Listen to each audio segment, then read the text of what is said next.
with us for the first time, welcome. We're glad to have you with us. Part of the team here. My wife and I moved to the UK in 2020 from the States, and we have got settled in Wolverhampton, and it has quickly become home. Didn't go to the match yesterday, but was very happily watching reruns of that last-minute goal and that amazing volley, and he smashed it home, and the Wolves beat Tottenham, and that was very happy. So, yeah. Sorry, brother. So we're going to pick up in 1 Samuel. We've been walking through 1 Samuel chapter 26. And we've been walking through the life of David before he became king. So we started in 1 Samuel chapter, was it 14 or 15? When Samuel went to Jesse's house, chapter 16, where Samuel went to Jesse's house in Bethlehem, and God said, I'm going to show you, Saul has failed as a king, I'm going to show you who the next king is going to be. And Samuel thinks it's the oldest brother because he's big and strong and looks like a king. And it's not him. God says, don't look at his outward appearance, because I see the heart. So it turns out that it's the youngest brother, the one who's been forgotten, who's been left out. He's in no concern. He's not going to be king. And so he's left out in the fields. And God says to Samuel, it's him. Let's get him brought in, because it's him. He's got a heart that's after me. And then David fights Goliath in David fights Goliath in 1 Samuel chapter 17. He goes into Saul's court and begins to serve Saul, but Saul starts to get jealous of David. And eventually, David in the meantime becomes best friends with Jonathan, Saul's son. You need to understand that the age gap, I think we did that one Sunday. David was in his teens, probably 17 or 18. Jonathan was probably 10 or 15 years older, sort of his father's age. And Saul was Jonathan's father. So it's sort of son, father, grandfather type. That's the generational gap there. And so Saul is jealous of David, and eventually he starts throwing spears at David, and David's playing his harp trying to soothe Saul, and eventually he leaves.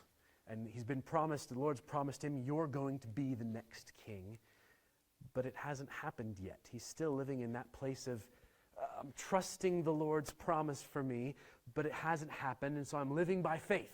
That's what it means to live by faith. You're trusting what the Lord has said, and you're living in light of that. Even though it hasn't happened yet, you're still waiting for him to take care of you. Sometimes that's a very day-to-day thing. For many of us it's not, but sometimes it is. The Lord said he's going to take care of me. I'm going to trust him to do that. So David is doing that in the long-term sense. One day he said, I'm going to be king, but also in the very day-to-day sense, Saul is hunting him throughout the land. He's gone downhill, even as David is growing and maturing and becoming more like Jesus, the future king that he represents in that sense. And so I need to move these because these are going to drive me crazy. I keep stepping on them. And so chapter 26 is part of a three-part, if you analyze the book of 1 Samuel, chapter 24, 25, and 26 are sort of one big literary segment where David is learning this really key lesson that the Lord wants to teach him. And it's his ability to be a wise and godly king pivots on him grasping these concepts. And so in chapter 24, David and his men are in the back of a cave, and Saul walks in to relieve himself. And David's men say, he's there, we've caught him. I can never resist it. We've caught him with his trousers down. We kill him, do it. God's given you this moment. And David goes up and he cuts off a piece of his robe, probably to show that he could have but didn't. But it says that his heart struck him because he touched the Lord's anointed. And the lesson he has to learn out of that is that there are some things that are God's business and some things that are his business. David as a person. And it's the Lord's anointed. Saul is the Lord's. So whose business is it that when Saul gets out of power? It's the Lord's business. It's not David's business. So that's one of the things that David can't do anything about. He's got to wait on the Lord's timing on that one. And so he starts to grasp that concept in chapter 24. And then in chapter 25, the Lord almost answers the question, yeah, but what if Saul's a terrible person? What if he wasn't the Lord's anointed and he was actually underneath David and David actually could do something about it? And that's who Nabal is. He's a terrible, awful human being who is just out to spite David and do his own thing. And he is highly offensive toward David. And David says, go get him, strap on your swords, we're going to go kill him and take what belongs to us. And Nabal's wife comes out and speaks wisely to David, and he averts what could have potentially been disaster. But what David has to come to terms with in that second part is not only are certain things God's responsibility and some things are his responsibility, but actually he needs to trust the Lord to deal with the other people who drive him nuts, if I could put it in very colloquial terms. He's got to deal with the Lord to do judgment and to deal with Nabal. That's not his job. And actually, in fact, David then is free to walk away from Nabal the fool. That's what Nabal means. He's a fool. So David is free to walk away. I don't have to respond. I don't have to engage him in his foolishness. I can walk away. And so chapter 26, if you will, it looks a lot like chapter 24. David confronts Saul again. But there's some key differences, and the point to this is that David, in chapter 26, David has grasped what the Lord's trying to teach him, and he can now operate with authority, with godly authority. Authority in this case doesn't mean necessarily that you have a position of authority, because David doesn't actually have the position of king yet. But he's acting authoritatively, and yet, as we're going to see, humbly and submissively at the same time. Sometimes we don't always know what that looks like. We think the New Testament talks a lot about submission. And we think, well, that means I have to make myself a doormat. And actually, David's going to show us, no, it doesn't, actually. It doesn't mean that. So let's, with that rather long sort of trying to big picture overview, there are 25 verses. Perfect. 25 verses. 5 people, 5 verses each. The Ziphites went to Saul at Gibeah and said, "Is not David hiding on the hill of Hachilah, which faces Jeshimon?" So Saul went down to the desert of Ziph with his 3,000 chosen men of Israel to search there for David. Saul made his camp beside the road on the hill of Hachilah, facing Jeshimon, but David stayed in the desert. When he saw that Saul had followed him there, he sent out scouts and learned that Saul had definitely arrived. Then David set out and went to the place where Saul had camped. He saw where Saul and Abner, son of Ner, the commander of the army, had lain down. Saul was lying inside the camp with the army encamped around him. David then asked Ahimelech the Hittite and Abishai, son of Zeruiah, Joab's brother, "Who will go down into the camp with me to Saul?" "I'll go with you," said Abishai. So David and Abishai went to the army by night, and there was Saul lying asleep inside the camp with his spear stuck in the ground near his head. Abner and the soldiers were lying around him. Abishai said to David, "Today God has delivered your enemy into your hands. Now let me pin him to the ground with one thrust of my spear. I won't strike him twice." But David said to Abishai, "Don't destroy him. Who can lay a hand on the Lord's anointed and be guiltless? As surely as the Lord lives," he said, "the Lord himself will strike him.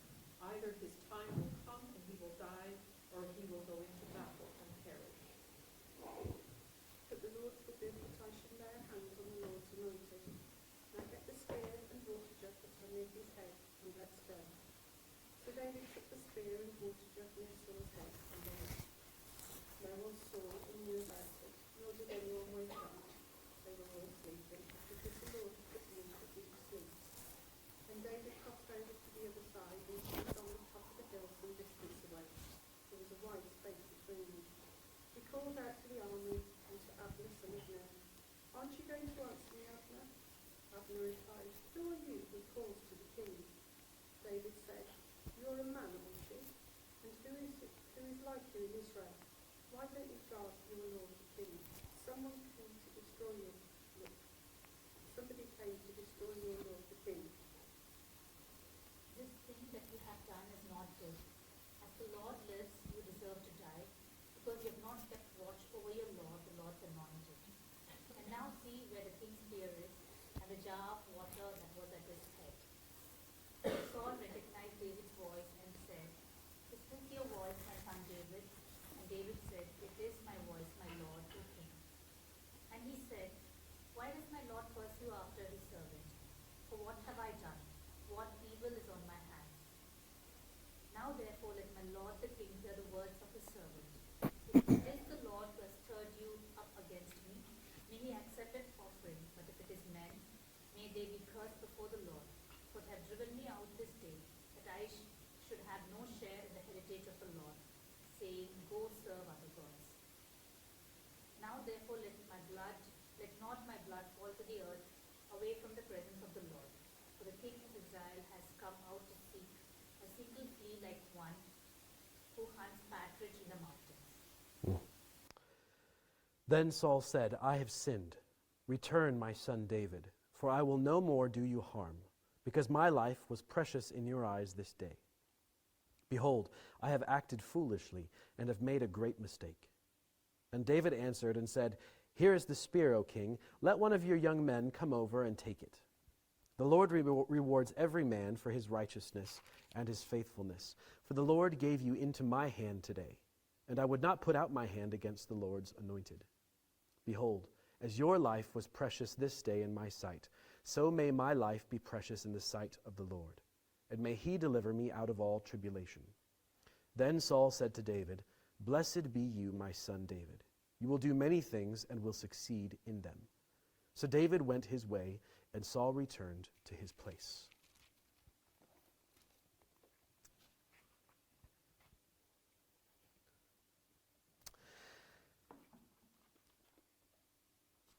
So David is hiding out. The Ziphites, if you remember the Ziphites from chapter 23, they betrayed David last time he was hiding in their area, in their region.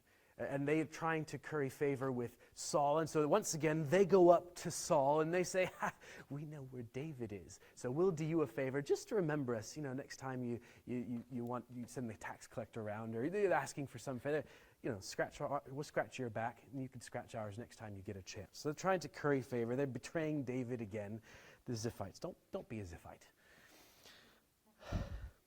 And so Saul arose with his 3,000 men. Every king in those days had his group of chosen, trusted men. The number of David's chosen men was about 600 at that time. Saul had 3,000. And so he gets up and he moves down to the wilderness of Ziph in verse 2, and he camps there. It tells us by the road that on the east of Jeshimon. But David remained in the wilderness. So Saul goes down, but David isn't there. David is he's hiding in the hills. He's not on the plain. And David now, he doesn't exactly tell us how, but he sees that Saul had come to hunt him again. And so he says, let's go down and see. He sends a couple of guys out and they come back, and then he goes to see for himself. Friends, this is very different from chapter 24. Just a little bit of a comparison here at the beginning. In chapter 24, David is cornered. He's reacting to Saul, and this time, and this is why it's clear in this first part that he's grasped these lessons of authority, because he's not reacting and he's not inactive either. He's not running away from. He's going, "I know what I need to do with Saul now, so let's go find him." And so the first thing that I just want to say is that I think we can take away from this is that true authority doesn't avoid conflict. Remember, authority is not about necessarily position in the case. We have authority as human beings, as people, as followers of Jesus. And that comes from Romans in chapter 14, where it says, at the end of the day, you'll give an account for you. Nobody else, just for you. So you have authority to live your life. You make decisions. That's that idea of authority. You make choices. Yeah? And so David has figured out that he's responsible for himself, and he has a sense of, I know what I need to do with Saul now. I know how to approach him. The last whole bunch of chapters, he's been just trying to survive. He's been learning. He's been on a massive learning curve, trying to survive, and just winging it. And for the first time, we see David, he's got a sense of, I'm going to Saul, I'm going to engage him. And so he sends men out to see where they're encamped. And Saul, he sees the place, and the picture is they would the Hebrew says that he slept in a ditch, Saul did. It's the idea of that they had put all of the stuff, they'd circled the wagons, as it were, and he's sleeping in the center with the baggage all around, and he's protected. He's safe, Saul is. He's got Abner, his general, next to him. Abner happens to be Saul's uncle. This is really a family affair, as you'll see in just a minute. Abner is Saul's uncle. And so David says to Ahimelech, the Hittite, we don't need to worry about Ahimelech. We never see him again after this. He doesn't answer quick enough, isn't keen to go. In any case, Joab's brother Abishai says, I'll go. And so David takes Abishai, who's the son of Zeruiah. Zeruiah is David's sister, which would make Abishai David's nephew. And Joab is his brother. So David's sister Zeruiah had 3 sons, Joab, Abishai, and another guy called Ahio. And so David says to Abishai, come, let's go down, let's go into Saul's camp and see what's going to happen. And so they go down into the camp, and once again, Abishai says, let me go kill it. Before it was David, go. In chapter 24, it was David, go kill Saul. The Lord's given him into your hand. This time, Abishai says, let me go take him. His spear's right there in the ground next to his head. It won't take me more than one time. I'll stab him and he'll be dead. Done. And actually, David, then you won't have done it. I can be guilty for it, is in a sense what he's saying. That spear is a little bit ironic as well, because that spear is the spear that Saul has kept trying to pin David to the wall with, if you remember back in chapters 19 and 20. And so Abishai's almost poetic irony, let me stab him with his spear. And if you remember from chapter 24, when his soldiers presented this opportunity to him before, he hasn't grasped the principle yet, and so he's trying to persuade them. I'm not sure. I guess let me go and see what I can do. And he ends up cutting off a piece of Saul's. But here, he's clear. Look in verse 11. He's grasped 3 really key things. Verse 11, David responds, not verse 11, verse 10. Sorry, verse 9. We'll get there. Verse 9. But David said to Abishai, do not destroy him, for who can put out his hand against the Lord's anointed and be guiltless? He's really clear on Saul is God's business. He has to do that thing in that time. It's not my time. It's not your time. It's not anybody's job to deal with this. Yeah? He's understood because the Lord has promised David, you will be king. And he says in verse 10 then, he says, as the Lord lives, the Lord will strike him down. Or his day will come to die of natural causes, or he'll go down in battle and perish, which is ultimately what happens in chapter 31. Saul dies in battle. So David he's able to trust that the Lord is responsible for those things because he's also grasped what the Lord's promises to him are. The Lord has said, you are going to be king one day. And so he's living in light of that. Okay, Saul is God's business. I'm going to be king. I'm not sure how because those things are related, I'm not sure how that's going to work out in practice. Do you ever have stuff that's out of your control and you have a sense, the Lord's going to take care of me, but I need this to actually be able to continue. In a really practical sense, we needed to move to Wolverhampton 4 years ago because the Lord had called us to plant a church here, but we couldn't find a house. And we're going, we need to move to Wolverhampton. The Lord has called us here. We have a sense of that.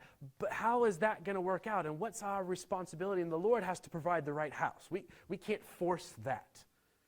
We could sit up all night worrying and stressing about it, but at the end of the day, we can look at houses and it's very practical what David's learning. Paul in 2 Corinthians chapter 1 and verse 20, he says it this way. He says, all of God's promises are yes in Jesus. So for us, in a very real way, we're trusting Jesus, we're trusting him for all of the things that we need. That's what it looks like practically in many ways for us, working out what David is has understood, is he's going, yes, I know God is responsible for this stuff. I have a sphere of operating. I'm responsible for me, for the decisions I make before the Lord. He's really clear on that. Excuse me.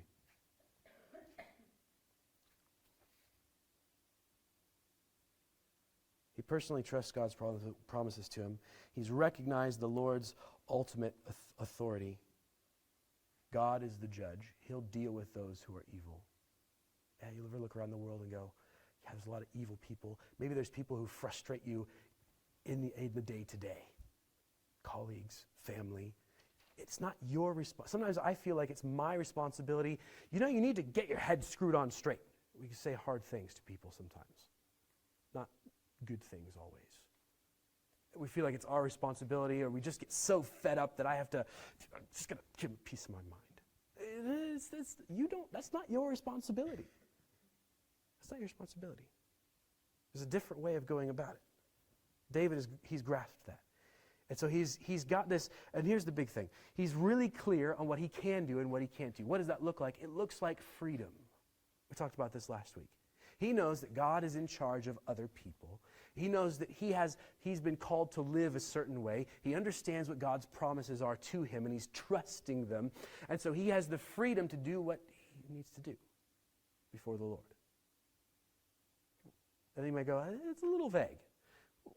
Hopefully, as we walk through the rest of the story, this start to become a little more clear. But he's clear on what he can do, what he can't do. And so instead of inaction, not doing anything, instead of an overreaction, what he did with Nabal, he was going to go kill him. Instead of a reaction, he's always basing what he's doing off of what someone else does, what Saul does.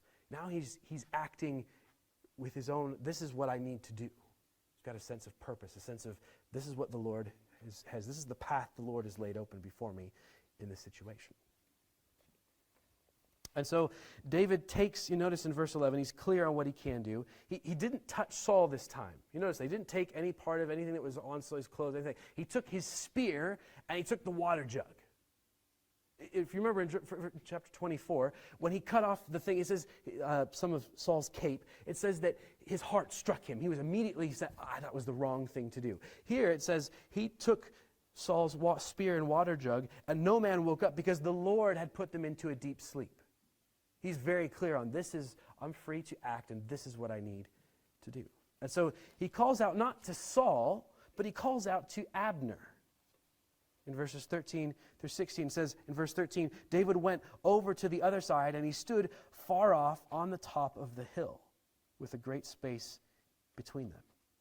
And David called to the other side.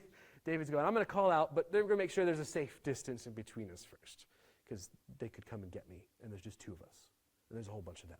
So there's a space between us. He calls out and says, hey, will you not answer? It's clear that he's been calling to Abner several times. Abner, wake up, Abner. Abner, Abner, will you not answer me? This is a deep sleep. It says in the verse before, the Lord put them in a deep sleep. So he's calling out to him, Abner, Abner, will you not answer? And then Abner answered, who are you who calls to the king? And David said to Abner, are you not a man? Who is like you in Israel? Why then have you not kept watch over your Lord, the king? For one of the people came in to destroy the king, your Lord. My cousin Abishai here wanted to kill the king. So here's the first thing about true authority is that wrong authority is very self-centered. And up until now, David has been going, Saul's trying to kill me and Saul. Saul's been trying to kill me. Saul's my enemy. But he's been trying not to make Saul his enemy like Saul has made him his enemy. It's about David and Saul and David. And all of a sudden, his perspective is going, Abner. Abner's not doing what he's meant to be doing, because Abner's not actually he's not physically protecting the king, and actually, he's not spiritually protecting the king either. He's enabling the king to keep going down this dark path of not being the kind of king God wants him to be. And so David calls on Abner. Perhaps it was a way of getting Saul's attention without embarrassing Saul quite so much. It was a way of respecting Saul. But he calls out Abner, and he says, listen, you've not been doing what you're meant to do. In verse 16, this thing you have done, not protecting the king, is not good. You should be put to death for that, for not protecting your king. You're his chief guard. He's the Lord's anointed. And in a sense, David is he's doing Abner's job for him. Yeah? He's acting as the voice of reason in the midst of Saul's craziness. He's going into the camp. He's engaging Saul. He's confronting him. He's lovingly, humbling, engaging the conflict with Saul. Abner's not doing it. Abner's enabling him, and he's not actually protecting him very well. And so David walks in. And can I suggest to you, in terms of Abner, before we move on to Saul, that David, it sounds like in verse 15, I read that, "Are you not a man?" It sounds like he's mocking him.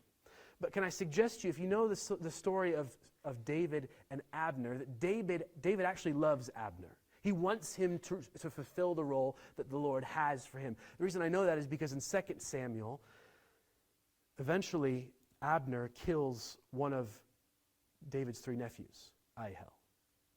And Ahiel's brother Joab eventually kills Abner in revenge.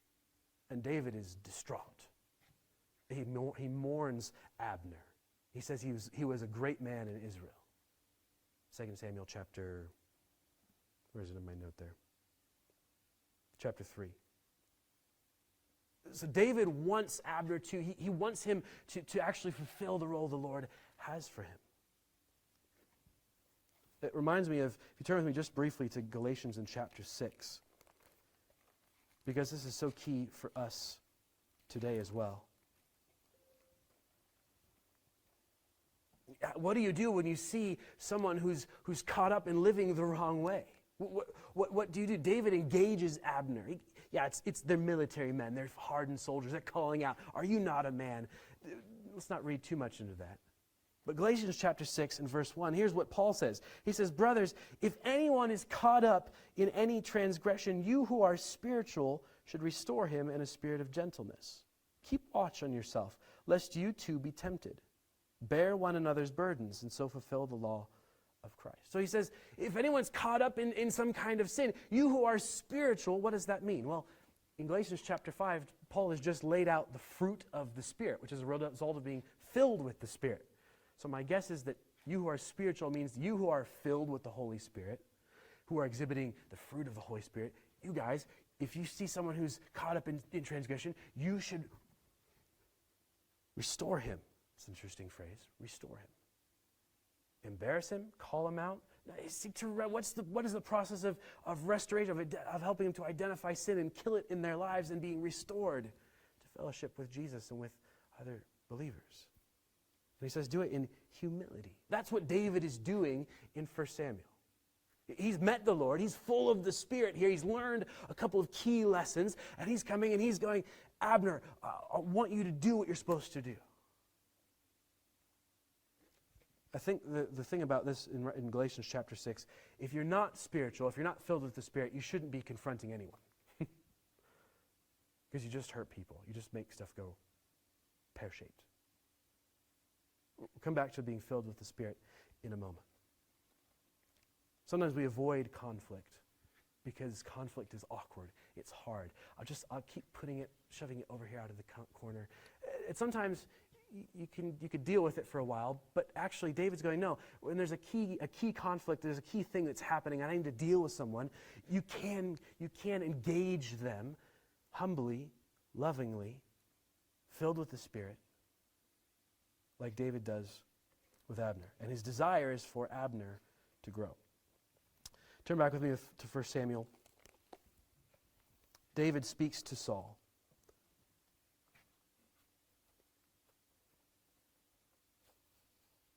Okay.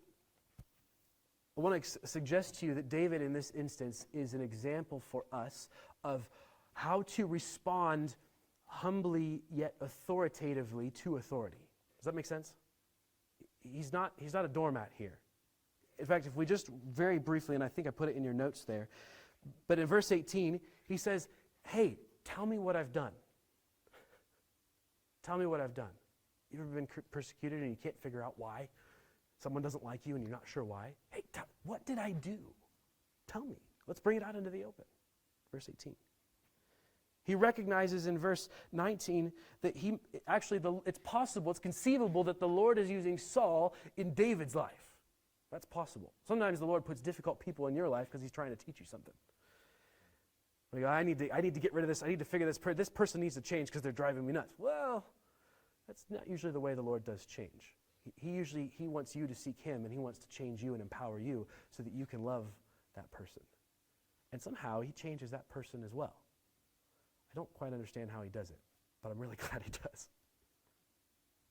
That's how we walk together without trying to control each other, manipulate each other.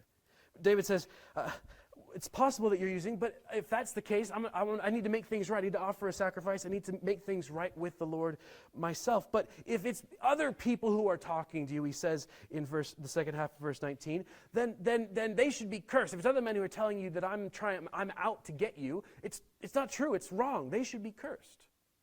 So he suggests another way out for Saul. The reality is that his heart is just a stony heart.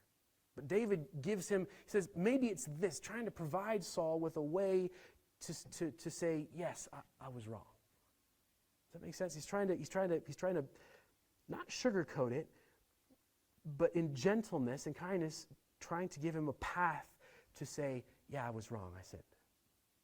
Suggesting other motives, other reasons, perhaps other people are at fault. He shares his honest frustration at the end of verse 19.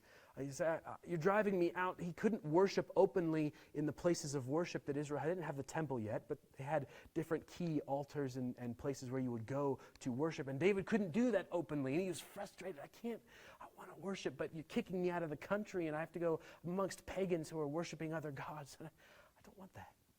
He's honest. He's vulnerable. He said, please, Saul, don't kill me. It's like you're wasting your time. And we won't go into the partridge and the imagery there, but he's essentially saying, Saul, you're wasting your time. I'm not a threat to you.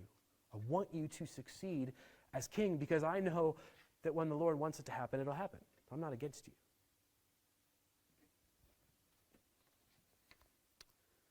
And then in verse 22, Saul says, hey, bring the spear back. Return. Come back, David. And David says, no. You could send one of your guys over and I'll give them the spear. So, he didn't do what Saul wanted him to do, and yet he submitted to Saul's authority. Do you notice that, how he talked? The humility to it? Considering he's saying, Saul, you are king. You are the Lord's anointed. But I'm not necessarily going to do what you want me to do. He's authoritatively submitting to authority. We need to figure this one out for ourselves, because actually in our day, everybody's trying to control everybody else. And if you're trying to avoid being controlled all the time, trying to avoid being manipulated, we know that you know what it feels at work, you know what it feels like to try and be passively, aggressively controlled, manipulatively controlled, control freak controlled, somebody who's always doing the details for you, everyone's controlled. How do you respond in a way that is you're not a doormat, but you're not becoming a tyrant and full-on rebelling either? How do you live like Jesus in the midst of that? That's what David is doing here. Turn with me to Philippians chapter 2. Philippians chapter 2 as we come to the end. Philippians chapter 2. And so we need to talk about, if we go to the New Testament for just a second, how do we submit well? What does it look like to submit well? And here's Jesus is our example, is the first thing. How do we submit well, navigate complex environments and relationships, and not become tyrants or doormats? And here's what Jesus did. Here's what Paul says in Philippians 2 and verse 3. Do nothing from selfish ambition or conceit, but in humility count others more significant than yourselves. Yeah, but I'm actually better than everybody else. Maybe, but Jesus actually was better than everybody else. That's what it says in the next couple of verses later. In verse 5, though he was in the form of God, he didn't count equality with God something to be grasped. He was actually God himself, and he says, no, I'm going to come down, and I'm going to approach you in humility, counting human beings as better than myself. They're my creations, but I'm going to count them as better than myself. I'll become like them and come to them. That's the model for us. That's what submission looks like. It means you figure out how to come to, that's what David did with Saul. He figures out how to come to Saul and approach Saul on his terms, not on David's terms. Doesn't mean he's a doormat. He's still speaking with authority. He knows who he is. He knows what God's going to do. He knows the Lord's promises. But he can walk into Saul's presence and say, I can deal with you. We can talk this out. That's what Jesus did for us. You say, Tim, that give me a couple of rules. 1, 2, 3, black and white. How do I deal? What do I have to do? I want a little self-help here. Self-help's way easier. It's just not the way of Jesus. So 3 things, just briefly. Jesus is our example, so we need to know Jesus. Romans chapter 12 and verses 1 and 2 say, offer up your bodies, your whole lives, as living sacrifices. And then he says in verse 2, he says, as you do that, your minds will be transformed. That's why he says, don't be transformed by the world. He says, don't be conformed by the world, but be transformed by the renewal of your mind. So as you offer up all of yourself to the Lord as a living sacrifice, He's going to change your mind, the way you see things, the way you understand the world, the way you see people, the way you think. He's going to transform it. And then by testing, you will be able to discern what the will of God is. So you want to know what to do in a complex situation at work? You need to give yourself more fully to the Lord. That's a scary process. Right, Lord, I'm going to make time in my very, very, very, very busy schedule to actually sit and pray about this. That's part of giving yourself more fully. I'm going to make time to sit and read your word, even though I might not get anything out of it every time, but I'm going to make time for this. Because I really do believe, that's faith. I really believe that you hear me when I pray. I really believe that you are going to talk to me through your word, through prayer, through that process of being in relationship with you. And so I'm going to make time for it. Time is the most valuable commodity of our day. So when you give yourself, all of yourself to the Lord, if you have a complex situation you're navigating, this is what David did. This is what we're called to. To give yourself wholly to the Lord, and He will start to change you. Ephesians chapter 5. Ephesians chapter 5, verse 15.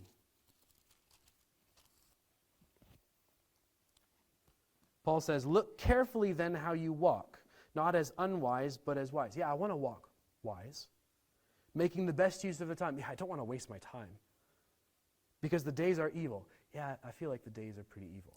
Okay, Paul, how do I do that? Verse 17. Therefore, don't be foolish.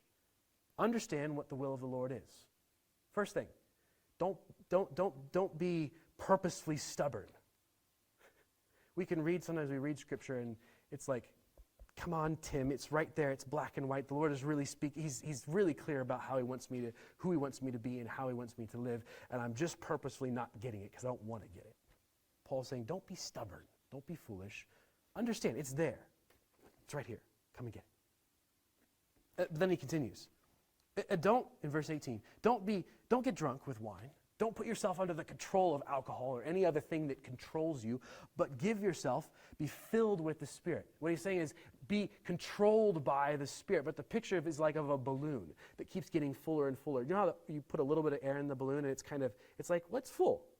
But then you blow some more and it expands. But it's still, there's no wrinkles or it's no like extra space inside. Like it's full of air. And then you puff a little more and it expands again. It's still full. It's full the whole time. And that's the picture of being filled with the Spirit, is you getting more and more full of Him. He's more and more in control of your life. It's the same picture as Romans 12. It's just the same idea, different picture. Yeah? We're going to be filled with the Spirit, giving ourselves wholly to the Lord.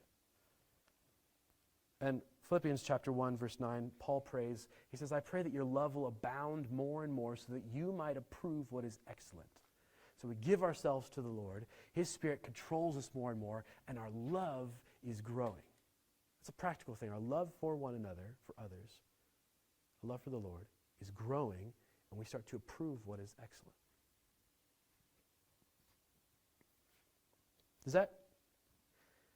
It's really practical. How do you know how to live wisely and make the best use of the time? You got to spend time with Jesus. I don't know what that looks like for you. Do you have a space at home? Do you need to go for a walk? Do you need to my dad, the way that sometimes it's relaxing as well. My dad, he goes to the charity shops and he finds 4-pound jumpers, and it's supremely relaxing for him. But he meets the Lord in the midst of it as well, because his mind just is relaxing, able to mull through what's going on and what different things he's read and thinking about and things that have happened, and he comes back and he's refreshed and he's got a sense of, I met the Lord, I realized. Where do you meet the Lord? That's where he fills you. That's where you give more of yourself to him. I don't want to put, it needs to involve this at some point. It needs to involve talking to him. Maybe it needs to involve writing for you. The Bible doesn't give us, it doesn't always give us, very often, it doesn't give you specific ways of, I need to do this in this situation.